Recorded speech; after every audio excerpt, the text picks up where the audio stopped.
Aí, já fomos calça de elanca e listra. Festivais no Jardim Hebron, uma banca sinistra. Sem nome na lista, o pose de pop está pronto pro racha, aí os b-boy aqui está. 7, 8, quantos são? Sei não. Levar pra frente do baile um freestyle de fundo de... As belas paisagens da cidade de Salvador conquistam os olhares de quem as vê ao longo dos variados espaços pela capital. As artes de rua, como grafite, são capazes de alterar alguns cenários e sensibilizar pessoas de diversas formas ao se deparar com elas no cotidiano. Meu nome é Marcos da Silva Costa. A rua me batizou de Spray Cabuloso, porque eu morava com Cabula quando eu comecei a fazer grafite. Essa manifestação em Salvador possui uma cena artística muito diversa, desde artistas que fazem os muros de tela como hobby, até mesmo profissionais na área. Segundo o sociólogo Anderson Esley Leite de Oliveira, em seu trabalho Pichação, Arte Pública e Resistência em Salvador, o grafite, fruto da periferia, é uma arte adotada principalmente por jovens para expressar as mais variadas manifestações, sejam elas artísticas, de protesto e crítica social. Eu fazia 2 cursos de área tecnológica, quase consegui eu ser artista. Porque na adolescência eu fiz cursos de mecânica automotiva e eletricista de manutenção industrial. Vendia picolé, vendia cerveja na futebol, dia de jogo. Era uma correria, essa boa minha adolescência. E tinha tempo para desenhar, né? Na madrugada, de noite, em algum momento que tinha, eu ainda desenhava. Essas experiências, vamos dizer assim, né? Urbanas, sociais, de certa forma, né? Total, né? Contribuem para a formação dessa visão social que eu tenho, desses propósitos que eu busco hoje, né? Atingir com o meu grafite, não só com o grafite, mas com a minha arte, minha forma de pensar, minha visão de mundo. A partir dos anos 80, o grafite começou a ganhar força em Salvador através de trabalhos de artistas como Miguel Cordeiro, Nildão, Renato de Silveira, Bel Borba e Rai Viana. Agora a gente espreme o máximo que a gente pode, né, da nossa camisa suada, mas a gente tem um limite, sabe? A gente precisa realmente, né, de mais leis que incentivem o grafite, que apoia essa nova geração. Eu estou convidando para esse espaço, que é uma oportunidade que chegou para mim. Estou convidando jovens artistas para pintar. Volta e meia eu faço uma equipe de artistas para poder tocar algum projeto prático comigo, e eu sempre estou incluindo artistas da nova geração, mas a gente precisa, né, de mais apoio, de mais incentivo, porque tudo tem sido com muita luta. Apesar da falta de leis de incentivo a essa manifestação artística, a lei de número 9.605 de 1998 assegura ao grafiteiro a prática de manifestação artística, objetivando valorizar o patrimônio público ou privado mediante a autorização do proprietário ou poder público instituído. Dessa forma, o grafiteiro pode explorar os espaços públicos a exemplo de paredes, muros, pistas de skate, túneis e outros espaços. Salvador é massa, velho. Salvador tá maneiro para pintar. Não está tendo tanta repressão quanto tinha antes. As pessoas já acostumaram a ver artistas pintando na rua e já não tem mais aquela repressão, aquela violência como tinha muito antes. Claro que também não está tão... Tá bom, mas não tá bom, né? Você não vai pintar em qualquer lugar, você vai ter cuidado, né, do que você vai fazer, aonde, como, que horário. Mas para o que a gente já viveu de repressão, tá massa Salvador.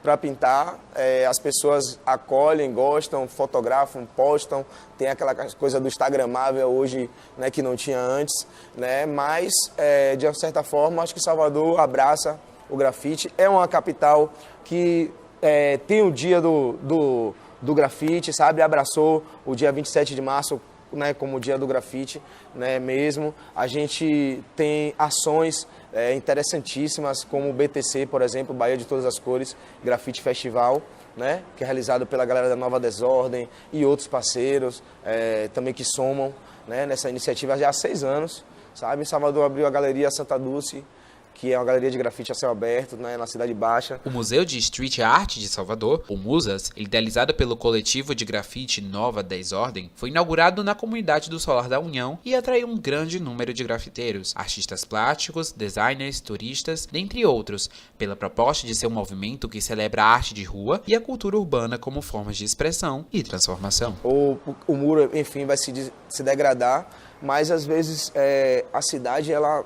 de alguma forma, quem passou por ali captou, né, alguma informação ou esqueceu dos seus problemas por 3, 5 segundos que seja só o tempo dela admirar ali o grafite, mas eu acho que isso já contribui bastante, né, para o cotidiano das pessoas. Sua importância na sensibilização dos transeuntes não impede que esses artistas sofram violência no dia a dia. Acho que quem torce contra fala, caralho, os grafiteiros não desistem, velho. Porque cada ano a gente está, né, mais firme assim, sabe? Salvo alguns que, infelizmente, né, o destino, a vida, sabe, as condições financeiras, os problemas, né, tiraram, né, dessa caminhada do grafite, né, ou partiram para outro plano, fruto da violência, como o nosso saudoso Skank, sabe, que foi assassinado recentemente.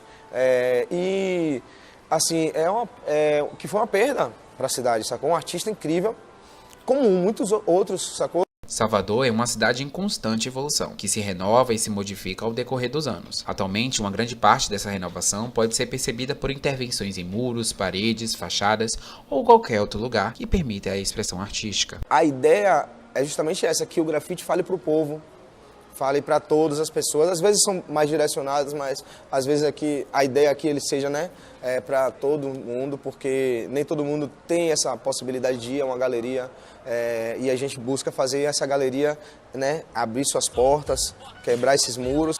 Sessões de grafite, depois tinha um banco mortadelha, um boné pintado à mão com guache de praxe, um boot com solado descolado, literalmente. Xerocar, fazer à mão, espalhar cartaz, deu a mesma satisfação de sair em tantos jornais. Ou mais, ser útil em causas sociais, salvar aliados ou cumprir demandas de mercado. Saudade do jogo verdadeiro, não dessa corrida de falador gritando que faz dinheiro. Eu vou te falar.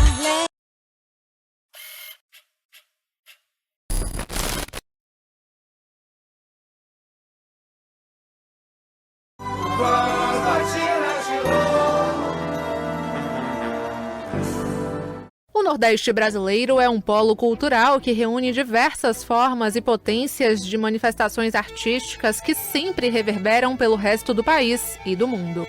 No entanto, não tem como falar sobre a cultura nordestina sem abordar um dos movimentos artísticos que une a cultura popular à arte erudita, sendo precursor em referências estéticas. Este é o movimento armorial. Completando 50 anos em 2020, a vanguarda é celebrada na exposição Armorial 50, que chegou ao Museu de Arte da Bahia em julho deste ano. Sendo a primeira exposição preparada para a reinauguração do MAB, a abertura da mostra coincidiu com os 106 anos do museu mais antigo do estado. Após a primeira fase de obras de revitalização ter sido concluída, o público poderá voltar a frequentar o espaço. Lançado em 1970 pelo escritor e dramaturgo Ariano Suassuna, o movimento armorial surgiu com o objetivo de produzir e valorizar diversos gêneros artísticos, inclusive através da arte erudita, baseada sobretudo na cultura popular, especialmente do Nordeste. O movimento armorial surge com o Ariano Suassuna, ele dá esse start ali em Pernambuco. É interessante que logo a mais ele se torna também diretor de departamento ali da Universidade Federal de Pernambuco e mais à frente ele se torna também secretário de cultura lá da região de Pernambuco. E o movimento armorial é essa legitimação, é essa exaltação da arte do Nordeste, da cultura nordestina, em várias vertentes, seja da música, seja na teatralidade, na dramaturgia. Ariano Suassuna é um grande dramaturgo, né? A gente tem aí o Alto da Compadecida, a gente tem vários textos que ele escreveu, inclusive as iluminagravuras, que é essa relação, né, das iluminaras com as gravuras, esses textos que ele produzia junto com as imagens. A gente tem a Onça Caetana recebendo vocês na exposição, que é um dos elementos criado pelo Ariano Suassuna, que traz esse simbolismo, que traz essa filosofia para que a gente possa refletir sobre a morte, sobre renascimento, sobre se recriar. Esse recriar é um elemento muito forte na carreira de Suassuna. Como intelectual e pensador da cultura popular, ele foi um expoente na valorização da cultura nordestina no Brasil e no mundo. Nascido em junho de 1927, em João Pessoa, na Paraíba, Suassuna foi escritor, filósofo, dramaturgo, professor, romancista, artista plástico, ensaísta, poeta, advogado e ainda ator direto nas políticas públicas, sendo secretário de Educação e Cultura de Recife e secretário da Cultura de Pernambuco. A obra que abre o percurso é a Onça Caetana, idealizada por Suassuna como uma quimera nordestina. Então, assim, a Onça Caetana ela representa esses 3 animais. Então, as asas é do carcará, o corpo é da onça e a referência da boca e também dos dentes são dessa cobra. E também o corpo dela traz algumas cores. Então, ele representa esses 3 animais. E a onça caetana, a morte, ela vem também como uma onça e também como uma mulher. Nas luminogravuras, ele também traz essas referências de algumas das obras dele. Tanto que na obra O Alto da Compadecida, ele sempre fala, né, que a morte é um mal irremediável, porque tudo que nasce morre, tudo que é vivo morre. Então, ele faz referência muito ao pai também. Tanto que uma das luminogravuras, ele traz essa referência de que desde que ele soube que o pai dele morreu, ele se tornou, né, um cego sem seu guia. Então é muito forte, chega a arrepiar. A exposição Armorial 50 nasceu da idealização da produtora cultural Regina Godoy após assistir a um espetáculo de música armorial. Da inquietação nasceu uma grande montagem, contando com a curadoria de Denise Matar e consultoria de Manuel Dantas Suassuna, artista plástico e filho de Ariano, além de Carlos Newton Júnior, biógrafo do escritor. A mostra está dividida em 5 núcleos que contam a história do movimento confeccionado nas diversas formas de atuação, desde indumentário até estilogravuras, esculturas, pintura e, claro, cordel. A maioria das obras são da Universidade Federal de Pernambuco, mas outras são de colecionadores. Então a exposição organiza, né, junta essas peças. A gente tem, por exemplo, o figurino originalíssimo da Compadecida, as outras são réplicas dos figurinos, né, originais da Compadecida de 1969.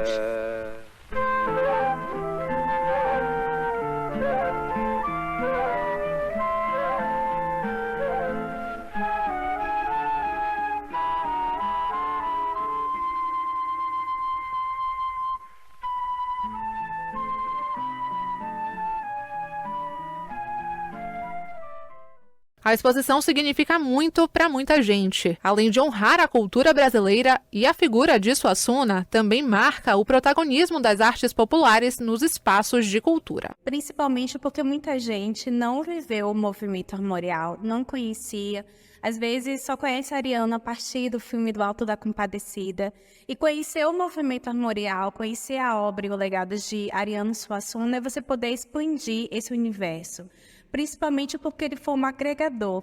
Ele quis trazer a valorização mesmo da arte, da cultura e também agregar várias linguagens, como a literatura, a música, a dança, a pintura, a dramaturgia, o teatro. Então, é um universo muito grande.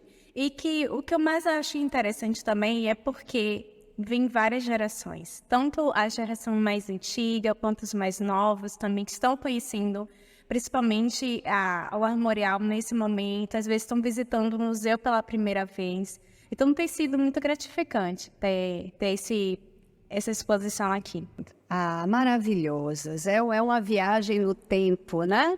Desde da infância dele até o falecimento, a gente vê tanta riqueza, né?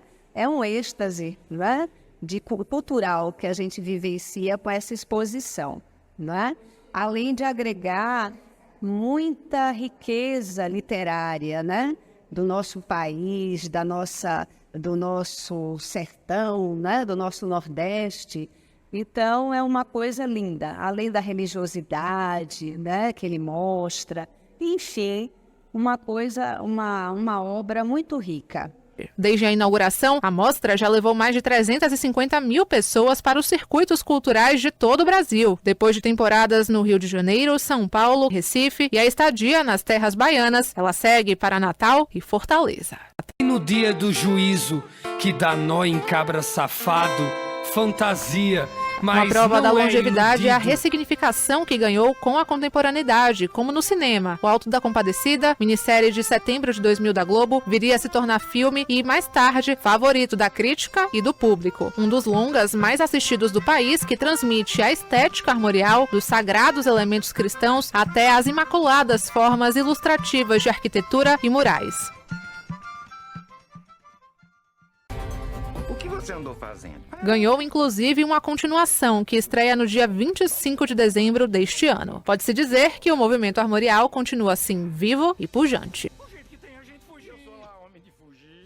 A exposição fica em cartaz até o dia 20 de outubro. A visitação pode ser feita de terça a domingo, das 10 da manhã até as 5h30 da tarde. Lembrando que a entrada é gratuita.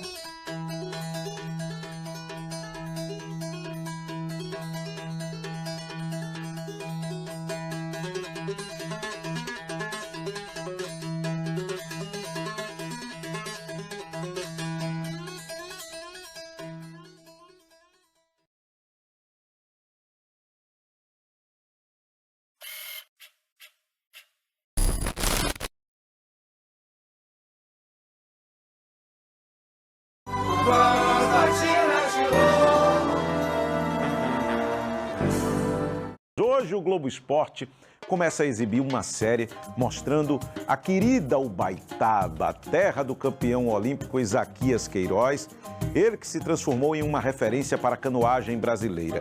Na primeira das 3 reportagens, a gente mostra que as canoas são um traço cultural da cidade cortada pelo belíssimo Rio de Contas. Isaquias Queiroz!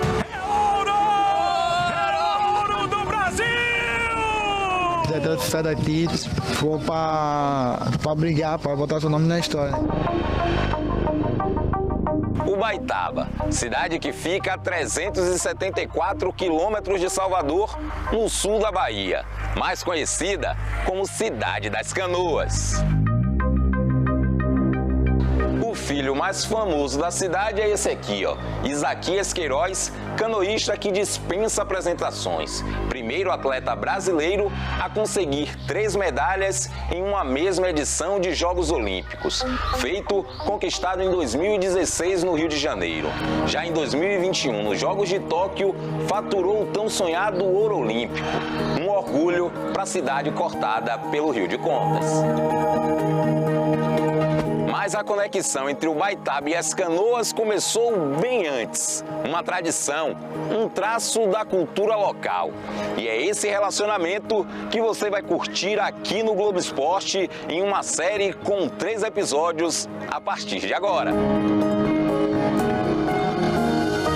No início do século XVIII, as canoas eram o principal meio de transporte da produção de cacau entre Ubaitaba e a cidade vizinha Aurelino Leal. Para os moradores, o sustento também era através delas. Eu comecei a remar, tinha mais ou menos uns 12 anos de idade. Meu pai sempre pescava de tarrafa lá na roça. Aí eu ia com ele, ele me ensinou a remar para eu botar a canoa para ele jogar tarrafa. A canoa representa na hora necessária para ir pescar, né? Às vezes, na hora precisa ter um amigo que quer atravessar o rio, a gente vai e dá uma carona aí a ele. A camaradagem com os conhecidos virou uma profissão que movimenta economicamente a região. Os canoeiros são responsáveis por transportar as pessoas entre as cidades de Ubaitaba e Aurelino Leal. Meu nome é Carlos Antônio Jesus Santos Silva, eu tenho 47 anos de idade, né? Comecei a trabalhar aqui com volta de 13 anos de idade, né? Eu tenho mais ou menos 35 anos que trabalho já aqui. Mas meu pai foi um dos canoeiros mais velhos daqui do porto, né? Então meu pai, ele teve um acidente, ele remou mais de 50 anos aqui nesse porto. Meu pai trabalhava de segunda a segunda no porto. Meu pai trabalhava até de manhã nesse porto. Meu pai dava vida por esse porto aqui, meu pai aqui. Então eu trabalho também com muito amor, com muito carinho. Esse porto me faz eu bem, me faz eu voltar a sorrir. Seu Joaquim, 82 anos, morador da cidade de Aurelino Leal, vizinha a Ubaitaba. Com a perda do pai bem cedo, foi obrigado a trabalhar para sustentar a família. O Rio de Contas e a canoa foram seus alicerces. Meu irmão, eu comecei a vida dentro do rio Meu pai morreu. eu cheio de irmão. Aí eu fui ao cara, o gerente, eu digo, rapaz, como é que eu vou criar esses meninos e tomar conta da minha mãe? Aí já chegou, ele disse, você não aguenta não, Joaquim. Eu digo, eu vou fazer o teste. Trabalhei 5 anos. E daí comecei no Rio, no Porto. Vinha de Piraúna, de canoa. Foi também um dos primeiros atletas amadores da canoagem na região e vencia todas as provas na década de 80. Só que naquela época a canoa era diferente, maior, de madeira maciça e bem mais pesada. Uma herança ancestral, por isso chamada canoa indígena. O campeão de canoa aqui era o senhor, era? O campeão de canoa e o caiaque já cheguei, tudo foi eu. Depois foi quem trouxe outro. Em Ubaitaba, canoa é coisa séria. Uma tradição que atravessa gerações, como no caso da família de Seu Joca que a gente viu lá no início da reportagem. O pescador tem 3 netos e uma filha praticando a canoagem. Só que para essa galera, a canoa mudou bastante. Tamanho, formato e ficou muito mais rápida. Desde pequeno eles andavam comigo aí dentro d'água, né? E com aquilo ali eles foram gostando, saiu esse negócio da canoagem aí eles se entrosou aí e começaram a remar. E hoje em dia tá onde estão. Nessa primeira reportagem, a gente mostrou como as canoas ajudaram no desenvolvimento da região de Ubaitaba. Amanhã, vamos conhecer os principais responsáveis pela chegada da canoagem esportiva na cidade.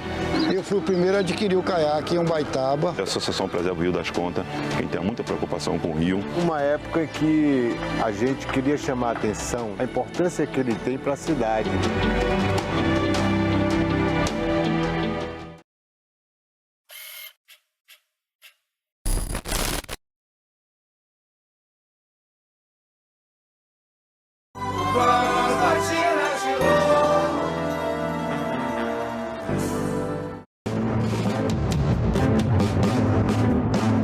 Uma porta com conexão direta para um passado que deixou muita saudade. E foi isso que começou. Eles foram os pioneiros da canoagem em Ubaitaba. Mário Rui, Humberto Hugo e Djalma Medina. Não só atletas, visionários. Uma época que a gente queria chamar a atenção da sociedade pela importância do rio, a importância que ele tem para a cidade. Eu fui o primeiro a adquirir o caiaque em Ubaitaba e coloquei para remar aqui no Rio de Contas. Foi esse cara aqui que eu ganhei a primeira medalha, até hoje eu tenho. Se eu for olhar a data aqui, 1988. Até hoje eu tenho, foi 36 anos de caiaque aqui. Os pioneiros de uma história que começou em 1983. Caiaque emprestado, competição em uma cidade ali perto, Itajuípe, conquistaram um segundo lugar. Pronto. Estava refletido nas águas do Rio de Contas o que o futuro reservava para Ubaitaba. A gente descobriu que nossa cidade tinha vocação para esse esporte, tanto quanto a cidade que nós estávamos. Melhor ainda até por essa cidade que nós estamos vivendo, por Ubaitaba, ter esse patrimônio natural imenso.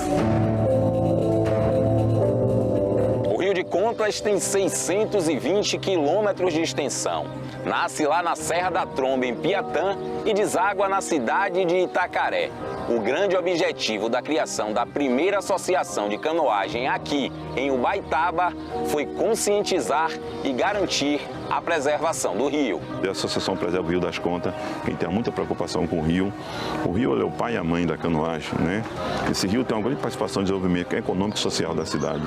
A Associação Cacaueira de Canoagem surgiu em 10 de julho de 1985 e a escolha dos canoístas era bem peculiar. Geralmente a gente observava aqueles jovens musculosos na época, exemplo do Nego Lídio, que vendia farinha na feira, e eu percebi que ele tinha vocação, que ele podia ser um bom atleta, o Rosinaldo, o Jefferson Lacerda também, jovens atléticos que eu achava que tinham um perfil para ser um grande canoísta. Fizemos a primeira competição de canoagem em 1985. Com esses jovens atletas daqui e alguns também que vinham de outras cidades vizinhas e participavam da etapa de canoagem aqui de Ubaitaba. Os atletas surpreenderam e grandes canoístas surgiram. Um deles se sobressaiu e levou o nome de Ubaitaba para o mundo. Eu sou Jefferson Bispo Lacerda. Nascido aqui, né, da cidade de Ubaitaba, e há muitos anos faço canoagem aqui. Eu, desde guri, eu era um atleta que tinha um sonho olímpico. Na verdade, eu tinha um sonho olímpico, eu queria ir a uma Olimpíada. O sucesso da canoagem hoje, eu agradeço a Jefferson Lacerda. O Jefferson Lacerda sempre dizia, a gente vai ter um campeão mundial, a gente vai ter um campeão. A gente olhava assim, como? Andando em cima de caminhão, fazendo rifa, guardando caiaque em quintal. Para resumir a história, eu fui 45 vezes campeão brasileiro. Ganhei vários títulos sul-americanos, pan-americanos, participei de mundial, ganhei medalha de bronze mundial e fui para a Olimpíada em Barcelona 92, classifiquei o Brasil pela primeira vez. Eu pude provar para Ubaitaba que você podia ser do interior de onde fosse, você tinha essa possibilidade, se você tiver um sonho e você correr atrás, você pode conquistar esse sonho, e foi o que eu fiz, fui até o final. Há 36 anos, o Rio de Contas continua sendo uma fábrica de talentos na canoagem. Histórias de atletas que serão contadas na última reportagem da série. A princípio, nós não tínhamos ideias da dimensão que poderia alcançar o esporte, tá? E hoje a gente vê aí vários atletas a nível internacional que surgiram a partir desse trabalho nosso, esse trabalho pioneiro que fizemos.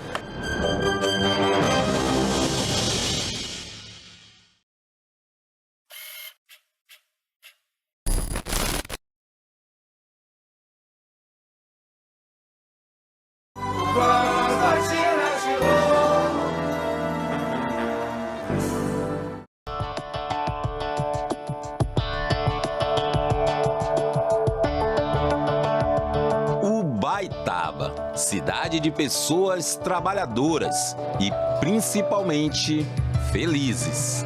Às margens do Rio de Contas, uma imensidão de sorrisos. Filho ilustre da cidade, esse é o rosto que mais chama a atenção.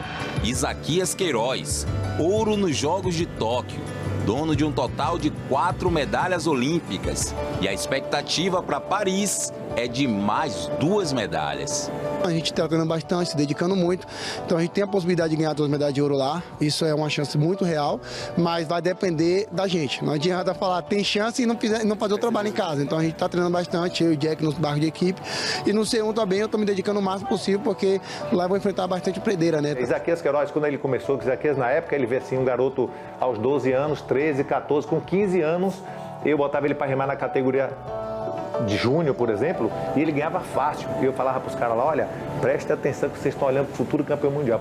Isaquias foi descoberto em um projeto social de Ubaitaba que hoje se transformou no centro de canoagem, que é referência para o Brasil. A implantação de um projeto Remando no Rio de Contas, que hoje é Remando em Águas Baianas.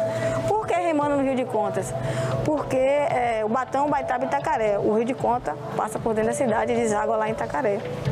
E aí era um projeto inicial para 270 meninos, 90 em cada núcleo, meninos de 7 a 18 anos de idade, preferencialmente estudantes da rede pública. Só que o projeto não parou de crescer e hoje se estendeu para outras cidades que ficam no entorno do rio.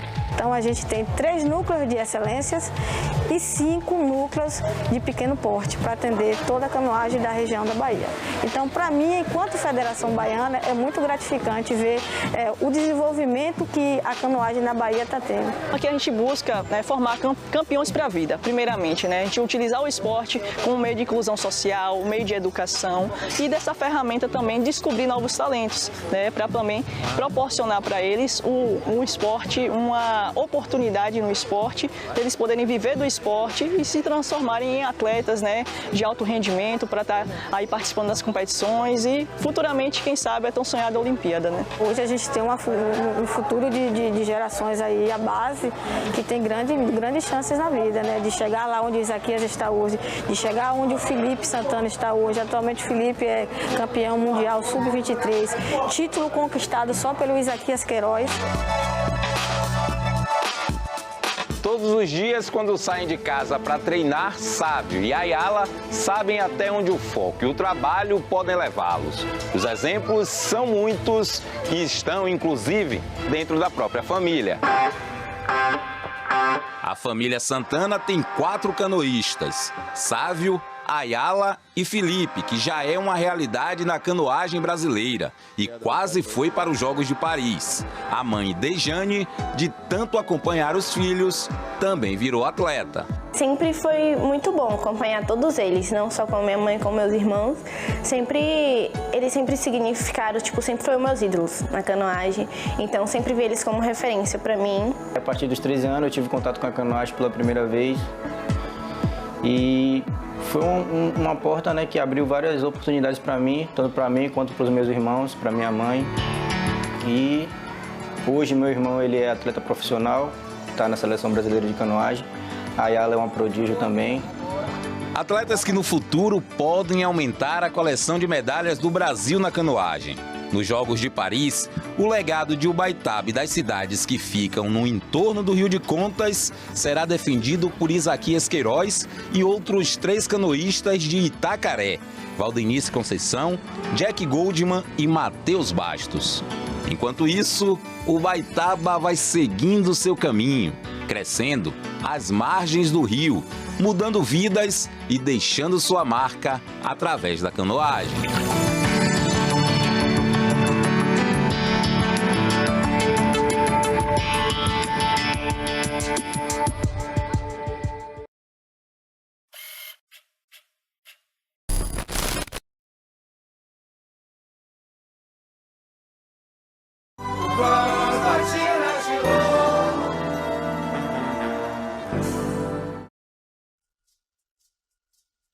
É importante salientar sobre a cena.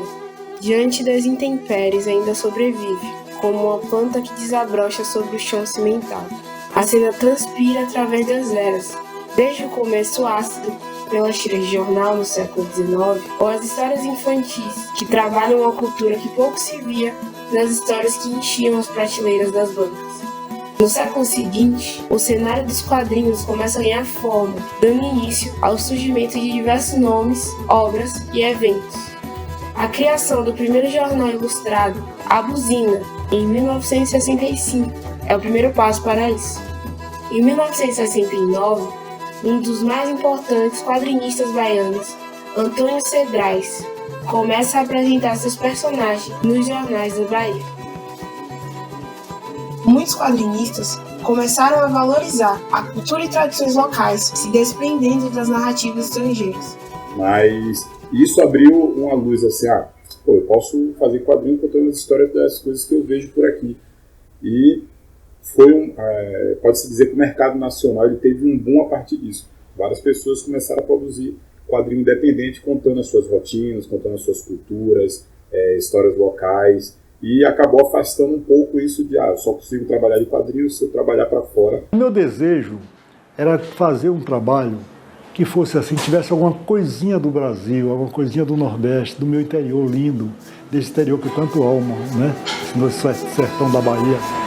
Em 1970, na Biblioteca Central, ocorre a primeira exposição de histórias em quadrinhos do Norte e Nordeste do Brasil. Mesmo ano em que o Na Era dos Quadrinhos, álbum que levantava a bandeira da luta do quadrinho baiano, é publicado pela primeira vez. A ascensão de Cedrais começa em 1973, com suas publicações semanais no jornal À Tarde. Poucos anos depois, a publicação do jornal A Coisa, em 1975, é fundamental para a corrida dos quadrinhos na Bahia. No entanto, entre uma série de censuras, começa a ser reduzida, até desaparecer da cena.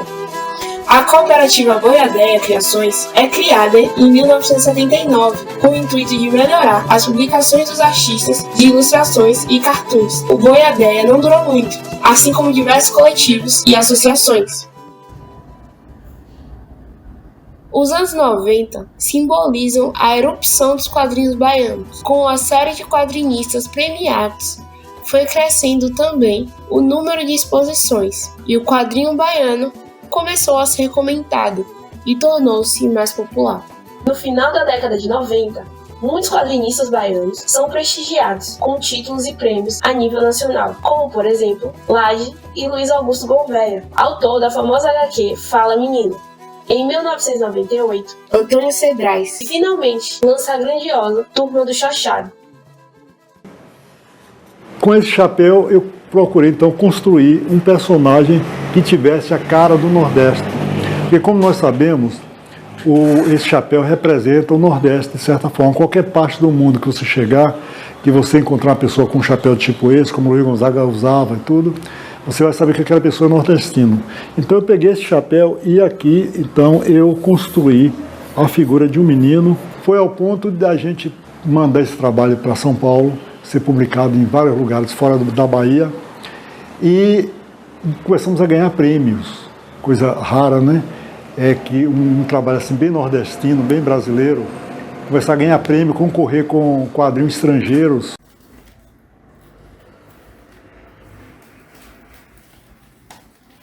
Nos anos 2000, as exposições e eventos públicos continuam sendo fomentadas, na intenção de valorizar a HQ na Bahia, e as histórias que saíam daqui continuavam sendo premiadas.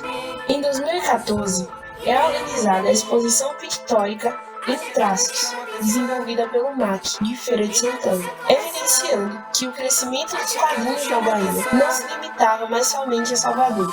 Não tem cor, não tem cara, começou, não vai parar, coração vai disparar, não tem como dedura. Ninguém viu, ninguém acha você, invisível, invisível, ninguém acha você. A maneira de ver, maneira de ser, maneira de crer, maneira de ver, cara metade, quero te ver na cidade, todo mundo busca, ninguém acha você. A cidade assusta, mas vai amanhecer. E eu sempre pesquisei sobre isso, como é que eu podia trabalhar com quadrinhos, viver de quadrinhos e tal. E no passado, todo mundo queria desenhar para Marvel, para DC, desenhar super-heróis. Ninguém nem falava de Turma da Mônica, assim, todo mundo falava sobre Turma da Mônica como forma de... Aprendi a ler com Turma da Mônica, quadrinho do Brasil, Turma da Mônica, mas eu não lembro das pessoas falarem assim, eu queria trabalhar na Turma da Mônica. E isso é uma coisa que veio mais recente. Mas antigamente tudo era desenhar Marvel, DC, Homem-Aranha, Batman, o que fosse, e isso vinha através das agências. Tinha a Arte Comics, tinham várias outras agências, geralmente localizadas em São Paulo, ou Belo Horizonte, ou Curitiba. Só que eu nunca pensei assim, vou fazer quadrinho, nunca pensei, vou ser quadrinista. Eu queria ser escritora. E aí eu escrevia várias histórias, vários contos. Só que parecia que estava faltando alguma coisa, entendeu? Parecia que estava faltando alguma coisa, porque eu não conseguia contar as minhas histórias do jeito que eu queria. Aí chegou em 2020, eu comecei a fazer meu primeiro quadrinho de verdade, que foi Fúria, e eu comecei a postar nas redes sociais. Mas eu comecei a fazer como hobby, sabe? Na época eu nem pensava, isso pode ser uma profissão, posso ganhar dinheiro com isso, isso pode criar uma carreira pra mim. Tanto que na época eu achava, eu posso ter quadrinho como hobby, posso ter arte como hobby, mas nunca vai poder ser uma profissão, nunca vai poder ser algo que eu vou ganhar dinheiro, que eu vou poder levar pra frente, porque o Brasil não é feito pra isso, sabe? Acho que o lugar do quadrinho é o lugar da independência, sabe? Porque é muito difícil você ter um quadrinista, não é impossível, mas é muito difícil um quadrinista ter a máquina a seu favor. Então, quase sempre ele vai ter que fazer seus próprios esforços para que a coisa aconteça. Então, muito do quadrinho ainda é braçal. Ele vai ter nomes enormes que ainda vão ter que carregar caixa para fazer os seus lançamentos e tudo mais. Eu acho que existe uma beleza nisso, apesar de não romantizar o difícil, mas existe uma beleza em você estar sempre próximo à sua obra. Mais de 300 artistas. Conferir gravuras, caricaturas e cartoons. Centenas de fãs, autores e colecionadores de histórias em quadrinhos se no Axé reuniram Comics. esta semana em São quadrinhos. ainda assim, quando a gente lança, a gente vai atrás dos festivais literários. A gente não vai atrás dos eventos de quadrinhos, porque toda a minha experiência na literatura me levava a crer que esse era um lugar que a gente poderia estar, porque não tinha quadrinhos. Então, eu já tinha feito muita festa literária com os meus livros de poesia. E eu não via quadrinho nesses espaços. Quando a gente chegou com quadrinho, às vezes a gente era o único. Eu acho que todas as vezes a gente era o único quadrinho nas festas literárias. Isso chamava muita atenção, muita atenção. Eu acho que tem um marco na cena de quadrinhos na Bahia, que é a Flipelô de 2024, quando o espaço Vila Literária abre dentro desse espaço uma parte só para quadrinhos que eles chamam de Sociedade Alternativa. E fez muito sucesso, muito sucesso. Produtores que passavam por ali já começaram a se interessar com a ideia de pegar esse espaço e levar para suas festas também. Assim.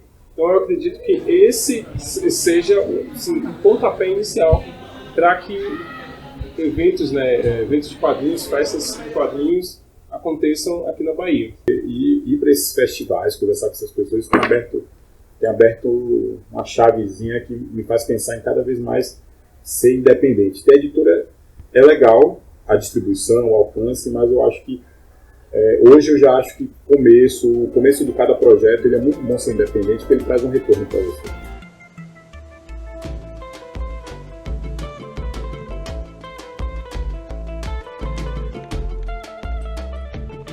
Hoje em dia está muito associada essa questão das redes com a divulgação. Se você é um autor independente, a rede ela hoje tem um papel fundamental assim, de expandir mais sua publicidade, de levar seu trabalho para outros locais e tal. Até porque a gente está em épocas que a gente não faz mais panfletagem.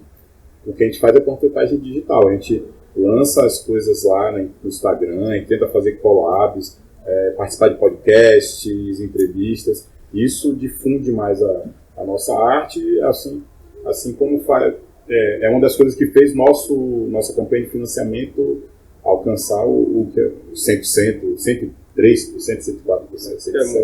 Só que aí eu postava o desenho também nas redes sociais, aí quando eu comecei a postar Fúria, foi crescendo um público que gostava dos quadrinhos que eu estava fazendo. E aí eu falei, nossa, talvez isso possa ser alguma coisa que vai dar frente. Tem um autor paraibano chamado Chico, ele desenhou a gráfica MSP do Piteco, e Chico fala que ele gosta de arte com sotaque.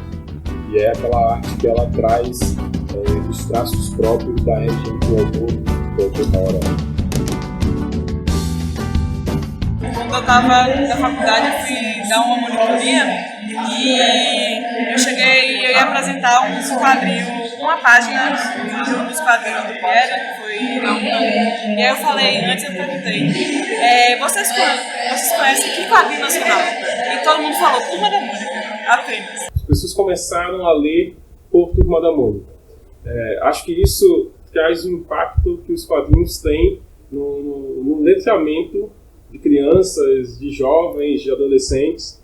Se a gente junta isso, essa fase de formação, a questões relacionadas à representatividade, a questões relacionadas a regionalismo, a gente está formando pessoas que vão entender que o mundo é mais plural. Perceba que se Turma da Mônica tivesse mais personagens negros, mais personagens LGBT, talvez a gente tivesse um mundo diferente, sim. Se a gente conseguir aqui na Bahia fazer a nossa própria Turma da Mônica em conceito, e que as crianças baianas cresçam tendo orgulho dos seus símbolos, isso vai ser maravilhoso. O quadrinho tem um poder, por essa ideia de ser texto e imagem, ele tem um poder de inserção que a literatura em si, o livro tradicional, o romance, ele não tem.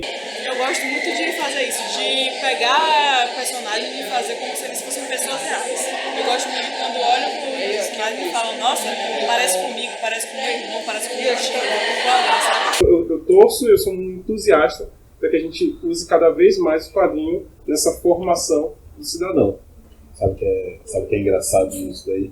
A gente tinha meio que uma Turma da Mônica, mas a gente tinha personagens infantis que faziam essa difusão, que era a Turma do Chachá, com Antônio Cedrais, mas era uma época que os quadrinhos eles não eram tão difundidos assim. Você vê que toda escola tinha, mas eles não eram tão utilizados.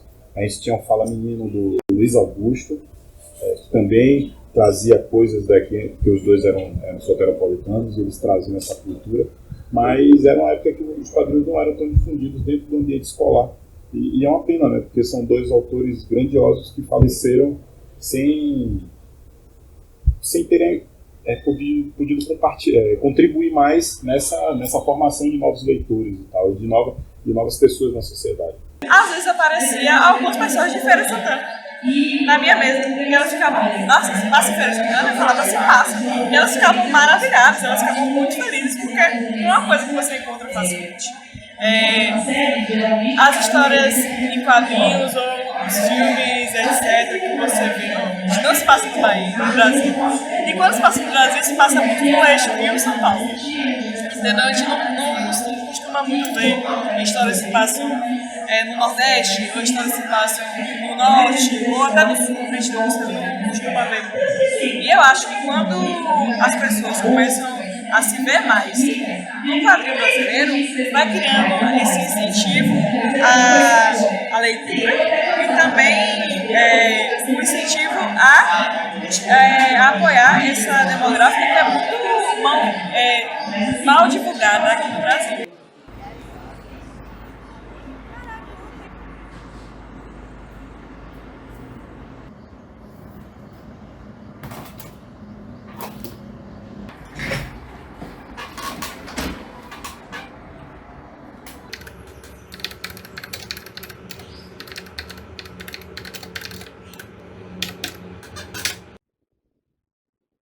A gente aqui na Bahia não tem ainda um edital voltado exclusivamente para quadrinhos, mas eles já entendem que existe a categoria de quadrinhos dentro da parte de literatura e publicação de materiais impressos ou digitais, porque muita gente está publicando como e-book e tal. Então, a gente tem que isso já é uma forma do governo estar notando e tal, mas a gente precisa de editais de cultura que sejam voltados para quadrinhos aqui na Bahia e no Nordeste também. Eu acho isso preocupante quando a pessoa tem que ter um sonho e só depende dela para aquele sonho ser realizado. Não deveria ser assim. Então o sonho de ser quadrinista deveria ser subsidiado pelo governo. A gente vai para Minas, por exemplo, e chega lá, a gente faz questão de dizer que é da Bahia, sabe? Quando sai matéria sobre o nosso quadrinho, tem lá os autores baianos, mas eu fico me perguntando, cara, o que a Bahia, enquanto governo, fez pra gente estar lá? Nada, sabe? Então, editais de quadrinhos é importante, outros tipos de capacitação para quadrinistas é importante. Na verdade, a gente tem que começar esse diálogo. E o quadrinho, ele meio que corre por fora. A gente não pode diminuir esse gênero, e isso às vezes acontece nos convites. Então, se convida para fazer um evento, e aí acha que dar o espaço ao quadrinista e ao seu quadrinho ser vendido, isso já é um pagamento. Não. A gente precisa valorizar todos os tipos de arte. Sim.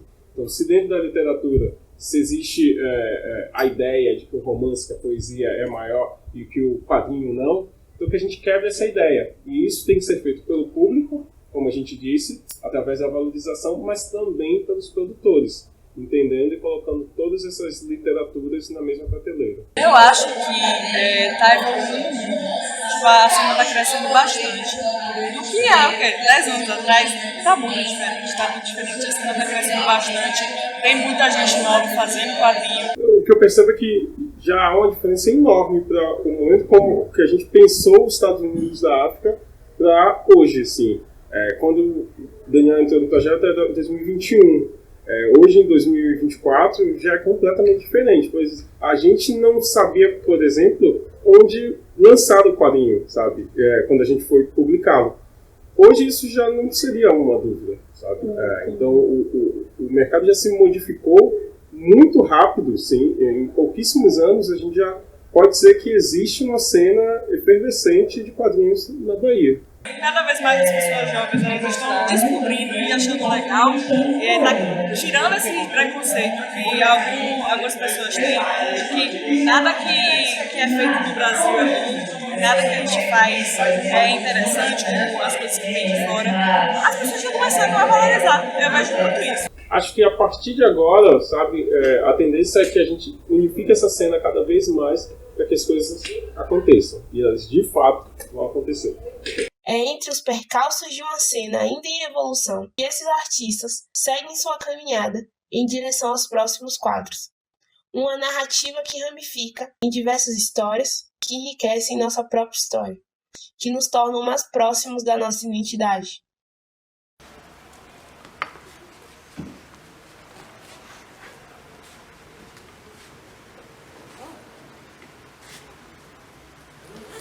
A mídia dos quadrinhos propõe ao leitor ver os quadros ao mesmo tempo, porém, ao leitor ainda resta a dúvida sobre a próxima página. O que acontecerá depois? E é assim que não acaba essa história.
Olha só, abre aí.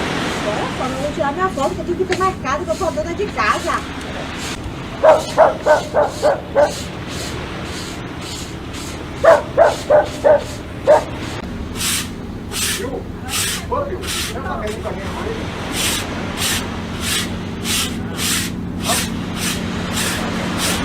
Aqui, pra mim, é meu quintal da minha casa. Morar numa delícia dessa. Acordar aqui e olhar pra aqui é revigorante.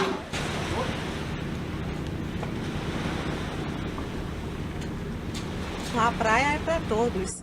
Claro que tem lugares que são privilégios e outros não. Que pra mim não. Aqui pra mim é meu privilégio aqui, eu morar aqui.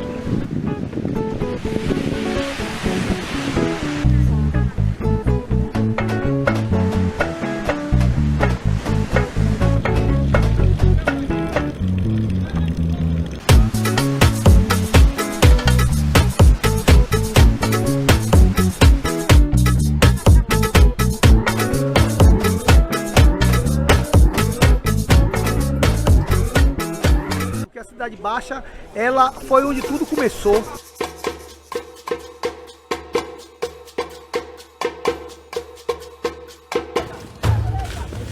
Feira de São Joaquim é muito sobre ancestralidade. Feira de São Joaquim é muito sobre a cultura, as raízes. Uma coisa vai ligando a outra e é como se fosse um quebra-cabeça. Eu acho que aqui é o polo materno que alimenta toda uma história, que alimenta o povo de Salvador, essa grande família chamada Salvador. Costumo chamar Salva-Amor, né? Salva-Amor, porque Salvador é uma cidade que vem com toda essa cultura de ancestralidade, desde lá de Porto Seguro, desde os escravos, da mistura, da miscigenação, de todo esse processo cultural que existiu para que a gente hoje tivesse aqui. A gente ter esse dia a dia. Aqui todo mundo está em uma vida dura, mas que ao mesmo tempo você encontra uma sensação de felicidade imensa. E daí você tem várias barracas, você tem várias pessoas que sustentam seus lares, que sustentam a sua família. Eu tiro meu sustento, é daqui mesmo. Sustento meus filhos, meus netos. Muitos anos já de bater, mais de 30 anos. Nada a falar contra ela, só agradecer. E a Barra eu conheço acho que desde sempre. Eu aprendi a nadar lá no Porto da Barra e muito diferente daqui, lá é valorizado sempre, entendeu? Tem a segurança, a infraestrutura lá é ótima, é alocada a grandes eventos, aqui também tem seu valor, entendeu? Todo lugar tem história, tem cultura. Eu acho que dos turistas mais pela questão mesmo que é mostrada, né? No lugar que eles estão. É mostrado a beleza de Salvador, mas mostra sempre as melhores partes. Sempre gourmetizado para ficar o mais bonito possível quando eles vierem para cá. Mas pra gente mesmo, que é soteropolitano, às vezes a gente não admira a própria cidade que tem. Eu gosto do centro histórico, das ruínas, os prédios abandonados, as igrejas mais antigas. Isso é lindo. Até mesmo quem é soteropolitano muitas vezes não conhece a história das igrejas, do nome das ruas. Às vezes eu me deparo com pessoas de outros estados, outros países também, que ensina, sabe? Cidade Baixa sempre. Eu nasci e me criei aqui, tenho 64 anos, vou fazer agora. Nasci e me criei aqui no Monte Serrado. Aqui logo aí em cima. Era muito diferente, não existia isso aqui. Não existia isso aqui, existia o balança, mas não cai lá do exército, que era um bocado de barraca ali em cima, ó. Ali em cima era um bocado de barraco, que moravam muitos pobres ali. Depois o exército tirou todo mundo. O campo de bola não era assim. Hoje que fizeram o campo de bola daquela maneira ali, mas não era assim. Era o barro e os matos. Tudo ali as pedras ali atrás que o pessoal fazia de banheiro. E sempre aqui, a gente sempre estou aqui, né? Eu tenho 65, vou fazer agora e continuo aqui. Até o dia que Deus me permitir, né? E eu acho maravilhoso, só esse vento aí. Sempre me fez feliz, graças a meu bom Deus, nunca fiquei doente. Da minha idade que eu tenho, eu só sou uma gripinha bestinha, mas tomo minhas vacinas. Tomo minhas coisas todas, sigo as minhas coisas corretas, entendeu? E pronto. A gente trabalha aqui, a gente rompe ano aqui na praia. Eu trabalhando ali na minha barraca. E pronto, a gente rompe a chegada de Bom Jesus, nós chegamos de lá pra cá. De lá da Conceição pra cá. Todo ano na lavagem, eu tô no Bom Fim também. E aí pronto, a gente precisa também desse gringo aqui pra gente ganhar nosso dinheirinho também. Vender um coco, vender uma água, tudo pra valer isso também pra gente, né?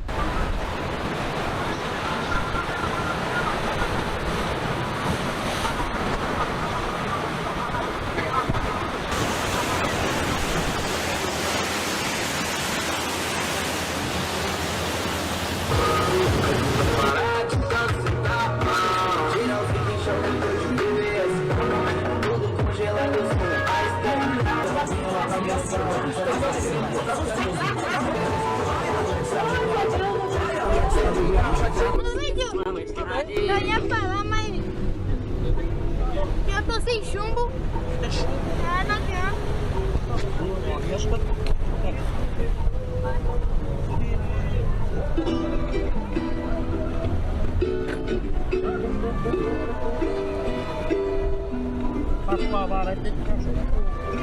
É a minha de fé, minha preferida. Eu caso com essa mulher, vou para lá em Malviva. Para mim, o lugar mais lindo de Salvador é o Maitá, onde precisa ser lá embaixo, onde eu peço. Aqui eu só venho quando o tempo está dando os campos, é a coisa mais maravilhosa do mundo. Eu não gasto transporte, né? Tudo pertinho, só precisa ser mais gelado. Aqui é meu psicólogo. Qualquer problema eu venho aqui e relaxo. Aqui é só para distrair, depois do eu infartei. Fiz um ponto de safena, só vim pra cá, meu gazinho. Essa mulher eu vou para lá em Malviva. Tony! Tá amarrado errado, senhor, sabe daí? É amarrar assim. Não, tá errado. Mais tarde você chega. Eu gosto mais de amarrar assim, velho. Não é gostar, é fazer o certo. E rapaz, é isso. O certo não é melhor, não? É. Eu acho que eu vou descer pro Maitá também. É? Porque no Maitá o cara pesca mais, pô. Você já vendeu as coisas que você saiu pra vender? Eu ainda vou vender. Então lá, senão amanhã vai te bater. Bate não, bate não, bate não. Tá lá. Minha mãe não me bate não.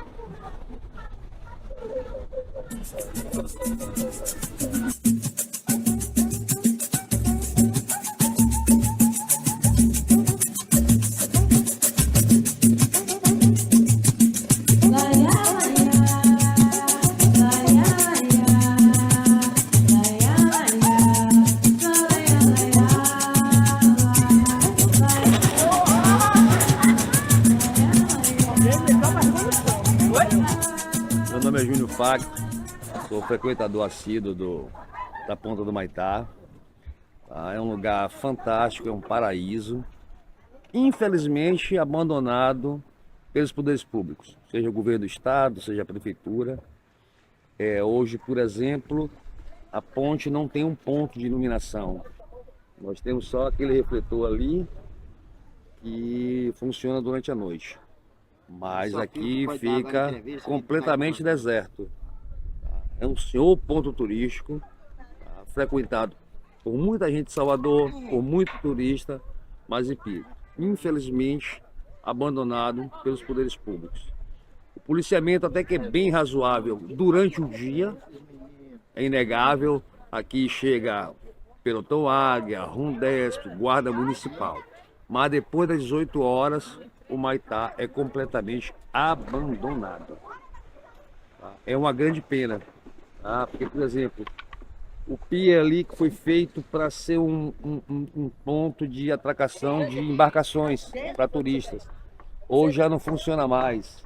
A ponte já não funciona mais. A ponte aqui fica completamente deserta.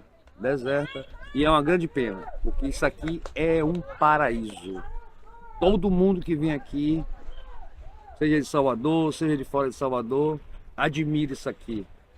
Com certeza, o pôr do sol mais bonito de Salvador, inigualável, mas o Humaitá é isso aí, essa coisa linda, maravilhosa, que tá aí largada. Mas eu não deixo de vir aqui todos os dias. É minha área de lazer, é encontrar com os amigos. Pegar peixe não é o objetivo. O objetivo é encontrar os amigos, dar risada, curtir esse pôr do sol, esse paraíso. Então é isso.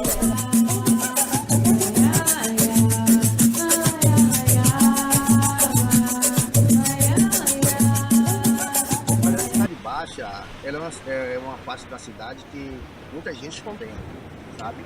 O nosso litoral aqui, essa orla de praia que nós temos aqui na Cidade Baixa, principalmente a parte que eu moro, né? Eu vou falar assim da parte que eu moro, que é a parte que vem da calçada até a parte que vai ao Parão do Humaitá.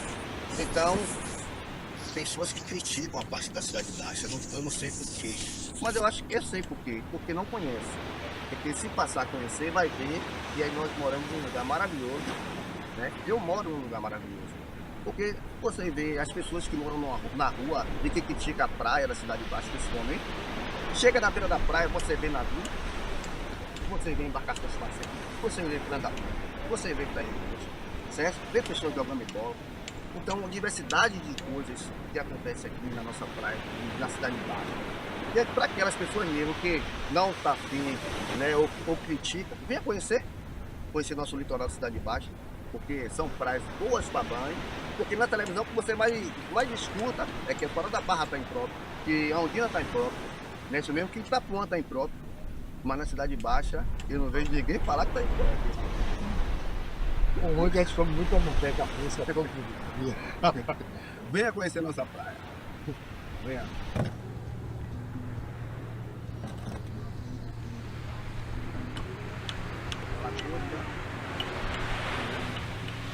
Ser pescador também tem essas vantagens, que é comer o próprio pescado, né?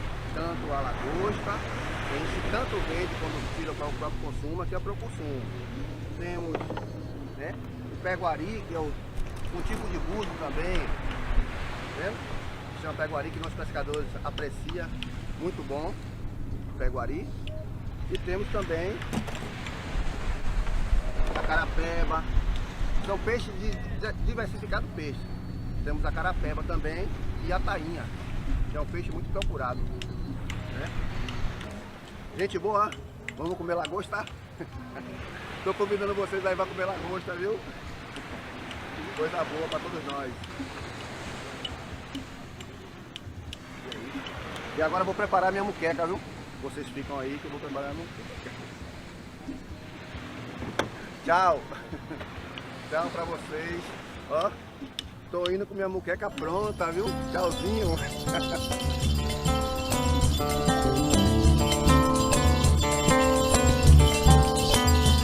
Vivem dizendo que eu pego meu pandeiro, faço samba dia inteiro e o tamborim.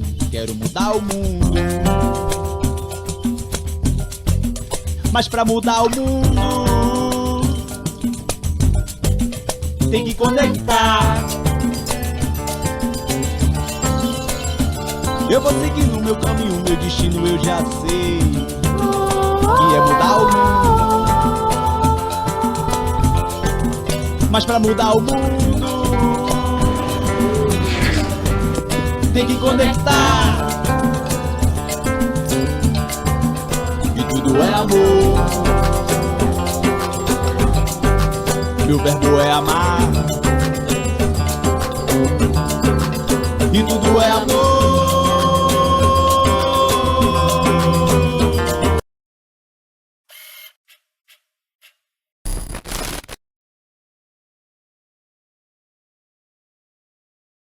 Vai.